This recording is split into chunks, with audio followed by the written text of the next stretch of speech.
everybody. Today we are talking about what happens when you discard, leave, or abandon the narcissist first.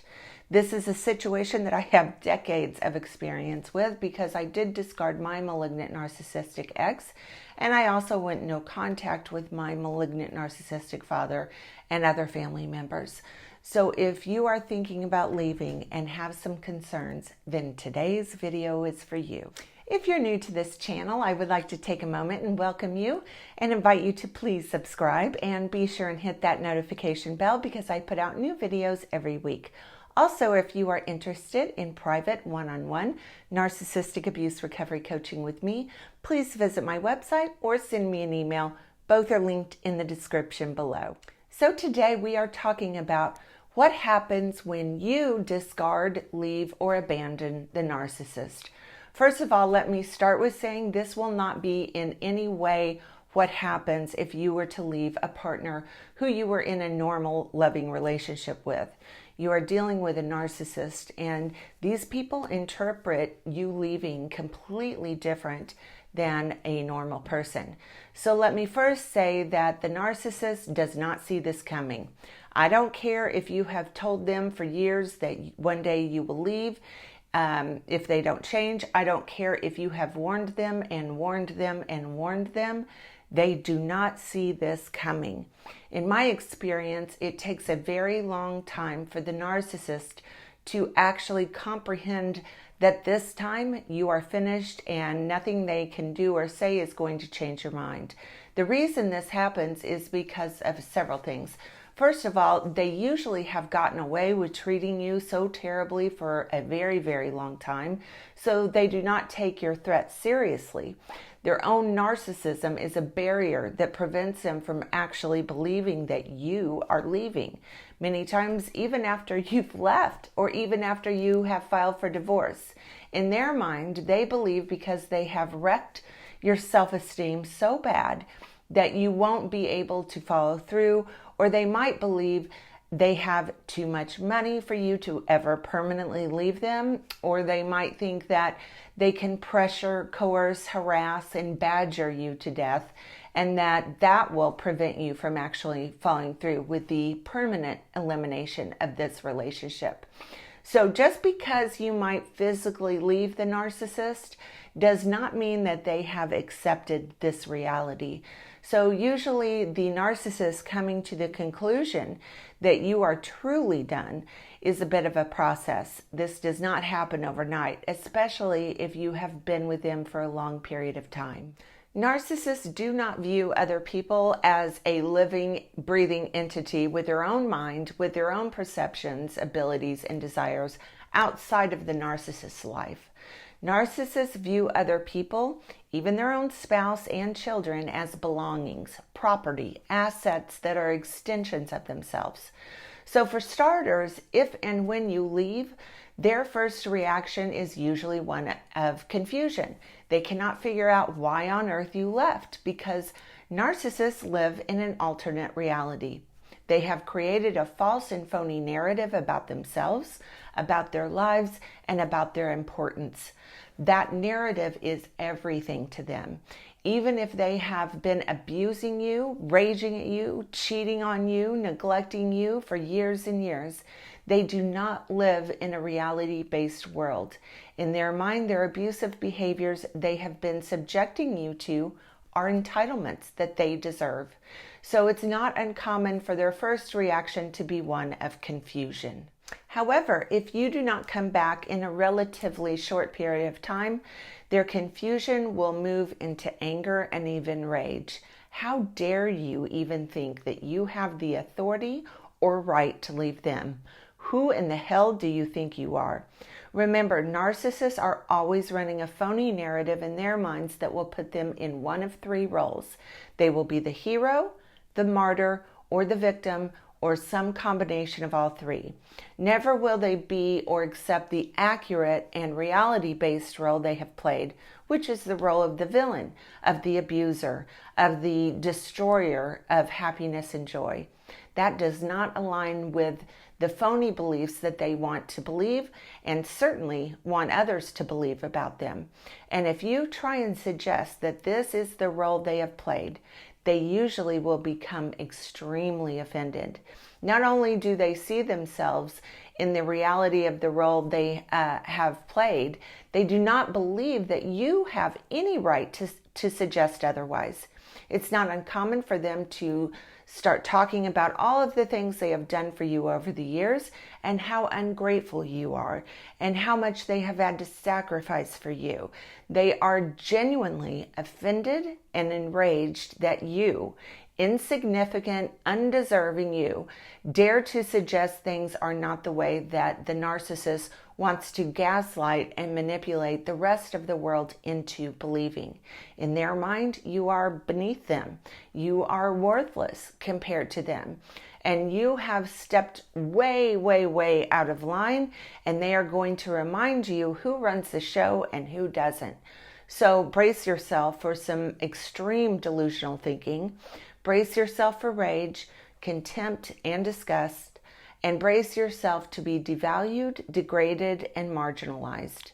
If this doesn't work, and if the typical guilt trips and gaslighting do not work in persuading you to come back, if they are really, really, really backed against the wall, then they may express that they didn't realize you felt this way, and that now that they do, they will change. They will usually try and get you to pity them, talking about how abusive their childhood was or how they were mistreated and how that has led them to behaving in the manner that they have. They will definitely go for hitting your pity button, your empathy button, your compassion button in order to manipulate you into coming back. This is usually a very vulnerable time for the victim. If you are being subjected to this blatant manipulation tactic, you must be strong. It's critically important that you stay grounded in the reality that you know is true and not give in to feeling sorry for them. Pity is a very powerful tool, and no one knows this more than the narcissist. However, usually people who end up being with a narcissist have extraordinarily high levels of empathy. We are usually people pleasers who do not want to see anyone suffer, even if that person is our abuser. Many, many, many, many times people have had traumatic childhoods and do not choose to become abusive. Their abusive behavior is a choice. You must remember that. So do not allow yourself to be manipulated by the new storyline of poor, pitiful them, because it's a manipulation tactic, plain and simple. And the narcissist has no intention of actually changing and actually holding themselves accountable for their deplorable and abusive behavior. The only thing they are thinking at this point is how to get you back playing the role that they have given you as quickly as possible. They are also saying these things because they are backed into a corner. So please do not believe the sob story, the poor me story, because abuse is an absolute choice, one that they know and have always known what that was wrong, but one of they believe they are entitled to. And the truth is, they do it because it makes them feel better, and they do not care about the trauma they are inflicting onto their family. So please do not fall for this one. If the guilt and pity trips don't work and you still have not come back, then usually they will start to feel really threatened. This will start to cause a massive narcissistic injury, and when that happens, it can turn downright dangerous for the victim. So at this point, you will usually be subjected to threats, blackmail, rage, and a series of coercive control tactics. So they may threaten that they will leave you homeless. They will take the kids and turn them against you, and you will have nothing. They may threaten members of your family of origin, suggesting that they are in danger if you don't stop and that it will be your fault. They might threaten they will take the kids and move. They may threaten you that they will tell the world your darkest secrets and ruin your reputation. And they may give you a taste of some of these things if you do not bend to their demands.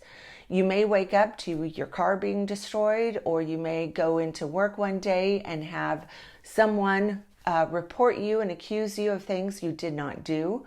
You may very well learn that really terrible rumors are being spread about you throughout the community.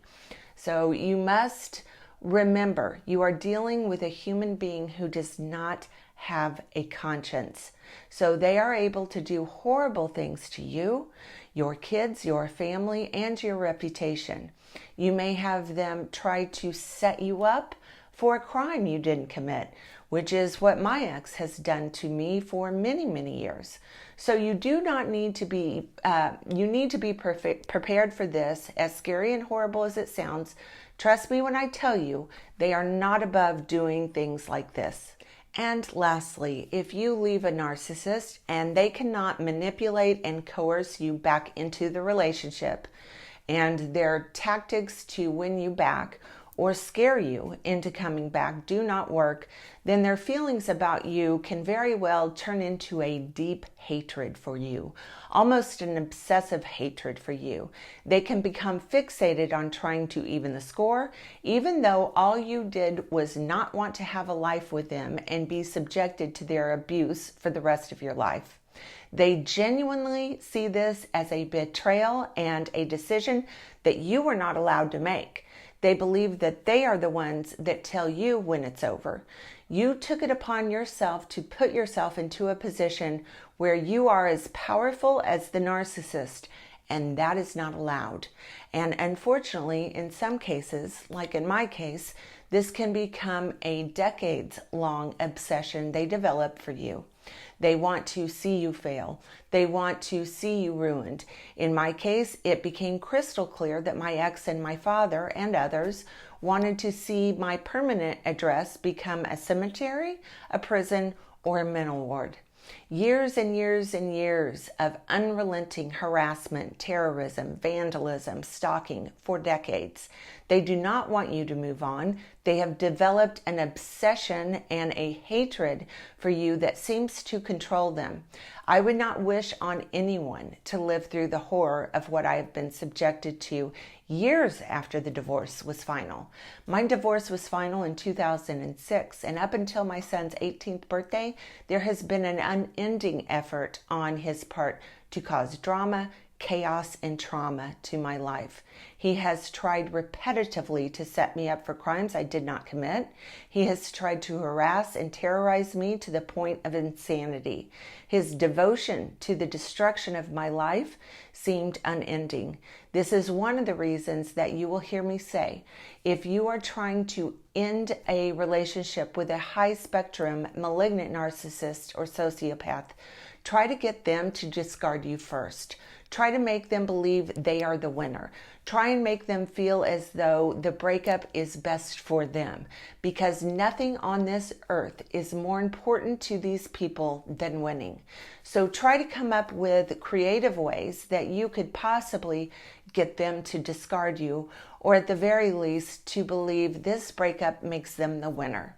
You want to try and avoid as much post-breakup harassment as humanly possible. All right, that's going to do it for today's video. If you like this video, please give it a thumbs up and please subscribe to my channel. Also, follow me on my other social media platforms. They're all linked in the description below. Thanks for watching, everyone.